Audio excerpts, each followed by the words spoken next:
কথা সিরিয়ালের আজকের পর্বে তোমরা দেখবে কথা ও অগ্নিকে ঘিরে গ্রামের লোকেরা জব্দ করতে থাকে। তারা তাদের উপর বেশ চড়াও হয়ে যায়। তারা কোনোভাবেই তাদেরকে মন্দিরে যেতে দেবে না যক্ষিণীর ভয় দেখিয়ে, কিন্তু এভি এবং কথা কোনোভাবেই মানতে রাজি নয়। তখন তারা বোঝাতে থাকে যে দেখুন, আমার বোন হারিয়ে গেছে, আমার বোনকে খুঁজতে হলে অবশ্যই মন্দিরে যাওয়া খুব দরকার। কিন্তু কোনোভাবেই তারা রাজি হয় না। আর এদিকে ম্যান্ডি মাধবকে ফোন করে সব জানিয়ে দেয় যে এখানে গ্রামের লোকেরা কথাদের ওপর চড়াও হয়েছে, তারা কোনোভাবেই সাধু বাবার কথা মতো তাদেরকে মন্দিরে ঢুকতে দেবে না। কিন্তু এক পর্যায়ে পরিস্থিতি বেশ খারাপ হলে কথা, এভি এবং বাকি সকলে মিলে সেখান থেকে চলে যায়। কথা বলে যে আমাকে প্রার্থনা করতে হবে জুনির জন্য। তারপর কথা যে মন্দিরে যেতে চায় সেখানে আগেই ম্যান্ডি গিয়ে পৌঁছে যায়। ম্যান্ডি গিয়ে সেখানে পৌঁছলে পুরোহিত মশাই বলে যে তুমি কোনো কাজ করতে পারবে? ম্যান্ডি বলে হ্যাঁ ঠাকুরমশাই, আমি কাজ করতে পারবো। তখন ম্যান্ডিকে ঠাকুরমশাই বলে যে তুমি গোবর ছিটিয়ে দাও চারপাশে। তারপর সেই গোবর দেখে ম্যান্ডির খুব বাজে অবস্থা হয়। ম্যান্ডি অনেক কষ্টে গোবরগুলো ছিটিয়ে দেয়। আর তারপর সেখানে কথা এবং এভি ওরা চলে আসে।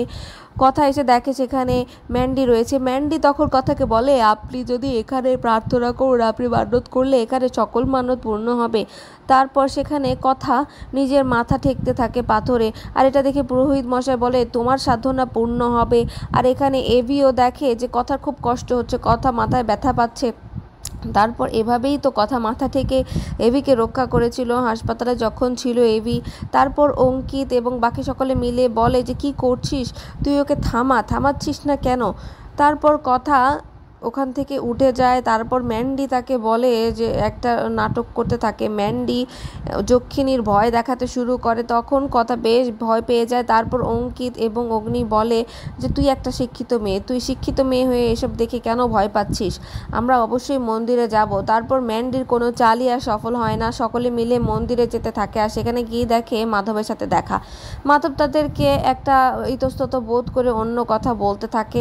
আর তখনই এভি দেখে যে কিছু একটা যাচ্ছে পার্সেল। তখন অগ্নি জিজ্ঞেস করে ওসব কি যাচ্ছে? তখন মাধব বলে যে ওটা তো মাছ যাচ্ছে। তারপর বলছে অগ্নি যে আমার তো রেস্টুরেন্ট বিজনেস আছে, যদি আপনার মাছ ভালো হয় তাহলে আমি আপনার থেকে মাছ নেব। তারপর কথা বলে আপনি সব কী করছেন, মাছের কথা কেন বলছেন? তখন বলে আরে চুপ কর না, এখানে একটা সন্দেহ লুকিয়ে আছে। আর এখানেই পর্ব শেষ হয়ে যায়।